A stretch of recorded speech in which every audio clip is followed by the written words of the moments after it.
Hello everyone, welcome to my civil engineering YouTube channel. Please subscribe to this channel and hit the bell icon to get notified when I post my new videos. Today I'll be discussing a numerical on volumetric stress.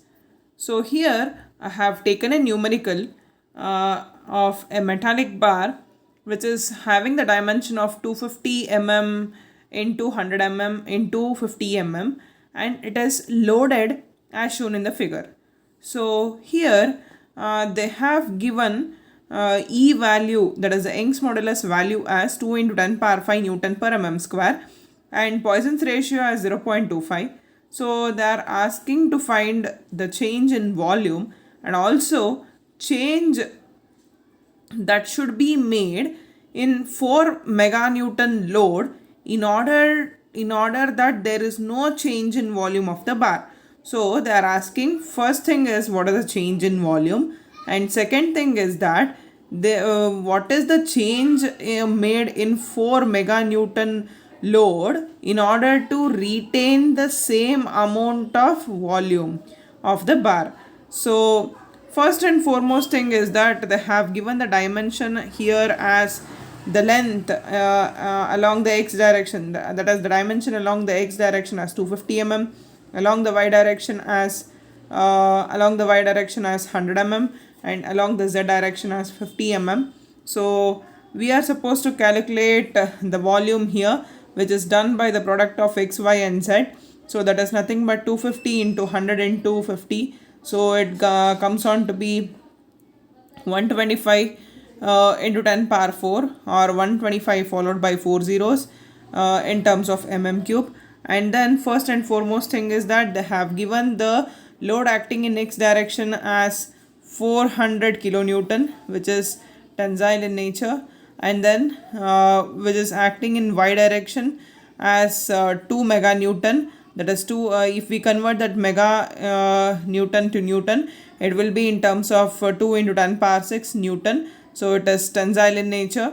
And then load acting in z direction, so they have given it as 4 meganewton, so it is 4 into 10 power 6, so it is a compressive load. So these are the values of the load, and they have also given the modulus of elasticity value E as 2 into 10 power 5 Newton per mm square and Poisson's ratio as 0.25. So first and foremost important step is that we need to calculate the stress here. So stress at x direction here is taken as sigma x. Sigma x is nothing but the stress at x direction. So load in x direction divided by cross sectional area. So load in x direction is nothing but the 400 kilonewton. So it is the load in x direction. So 400 into 10 power 3 divided by y into z will be the cross sectional area for x direction. So y into z, so it comes on to be 80 Newton per mm square. Since the load acting here is tensile in nature, so therefore you can expect the stress which is in tension. So next is sigma y, that is the load acting in y direction. So that is nothing but 2 mega Newton is a load acting in y direction divided by the area of cross section will be x into z, the dimension in x and z direction. So here it is 2 into 10 power 6 divided by 250 into 50. It comes on to be 160 Newton per mm square. Similarly, sigma z, that is stress acting in z direction. So it is load in z direction divided by cross sectional area. So here the cross sectional area is product of x and y. So it is 4 into 10 power 6 divided by 250 into 100. So it comes on to be 160 Newton per mm square, which is compressive in nature. So because this is compressive in nature, why? Because the load acting in z direction, that is 4 meganewton, is compressive in nature. So the stress will be of same fashion. So next is the next step is change in volume calculation. So here using the equation we'll get the by taking the tensile stresses positive and compressive stress as negative. I mean, by assuming the tensile stress are positive and compressive stresses as negative, so we'll get the equation as dv by v, that is volumetric strain, that is change in volume divided by original volume, as dv by v is equal to sigma x plus sigma y plus sigma z into 1 minus 2 mu divided by E. So this is the formula for the calculation of volumetric strain whenever it is loaded in all the three directions. So here dv by v so is equal to 1 by E. They have given the value as 2 into 10 power 5. So sigma x value they have which we have calculated as 80. So since it is tensile in nature, so I have taken it as positive. Sigma y I have got it as 160. So again it is tensile in nature, hence I have taken it as positive. So sigma z again I have got as 160, but it is compressive in nature. Therefore I have taken it as negative sign. So into 1 minus 2 mu value, here it has been given as 0.25. Substituting that and on simplification, I'll get it as 0. Followed by 3 zeros 2, that is 0.002 will be the volumetric strain.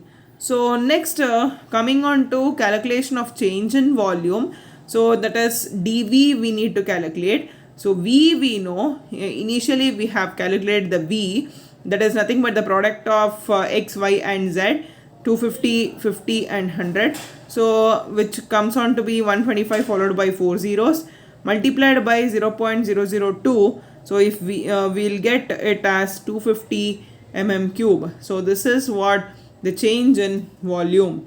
So the next important step is change in 4 meganewton load when there is no change in volume. So here what will be the change in 4 meganewton means what amount of load to be acted when there should not be any change in volume of the bar. So that is nothing but the same formula we are supposed to substitute. So here if there is no change in the volume, then we will get dv by v as 0. Why? Because there is no change in the volume, it remains as it is. So dv by v will be equal to, we need to equate it to 0. So therefore substituting dv by v as 1 by E times of sigma x, sigma v plus sigma z multiplied by 1 minus 2 mu, equated that to 0. So here most of the materials, the value of mu lies between 0.25 and 0.33. So hence the term 1 minus 2 mu never will become 0. So therefore sigma y plus sigma z plus sigma x is equal to 0. Therefore, so since there is the two the two items which has to be, one has to be equal to 0, either it is sigma x, sigma y, sigma z, or this. So but mu will not be equal to 0 for any of the material. So therefore I have taken this equation sigma x plus sigma y plus sigma z is equal to 0. So the stresses sigma x and sigma y are not to be changed. Only the stress corresponding to the load of 4 meganewton, that is the stress in z direction, has to be changed. So sigma z is equal to sigma minus sigma x minus sigma y.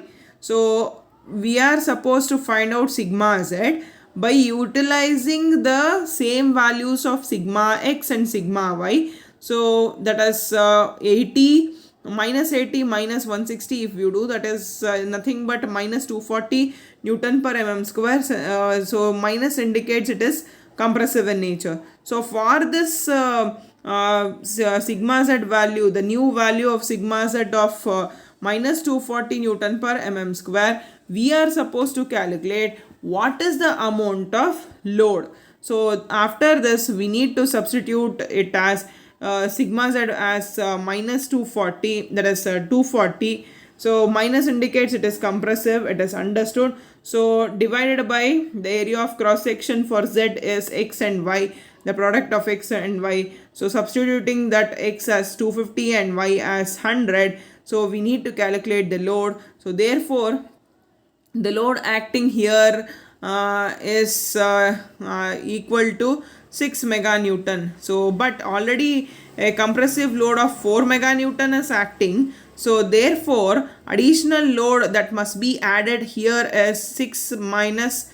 4, that is 2 meganewton, which is compressive in nature of the load, has to be added. So I just repeat the procedure once again. For the second step, here they have asked to find out what is the amount of load to be added or to be subtracted if the volume of the material remains constant, should be same. So in that case, if there is no change in volume, then the volumetric strain will be equal to 0. So therefore, by substituting the equation for the volumetric strain as 0, either sigma x, sigma y, sigma z, that equation and 1 minus 2 mu should be 0, or either of the one value has to be 0. But here naturally mu will not become 0 for any of the material. So therefore 1 minus 2 mu, the whole bracket will not become 0. So therefore sigma x plus sigma y plus sigma z will be equated to 0. So since the stresses of sigma x and sigma y will not be changed, only the stresses corresponding to the load of 4 meganewton has to be changed in the z direction. So therefore sigma z here is unknown with the known values of sigma x and sigma y. So substituting the values of sigma x and sigma y in order to determine sigma z.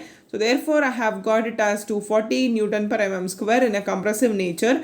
So after finding the stress in x direction and area we know, we need to calculate the load. So after substituting all the things, we'll get the load as 6 meganewton. But already 4 meganewton load is acting, which is in compressive nature. So therefore, only the additional load to be added here is 6 is the total load, and already acting the load is 4 meganewton. So therefore, additionally 2 meganewton of compressive load should be added in order to maintain the volume as constant.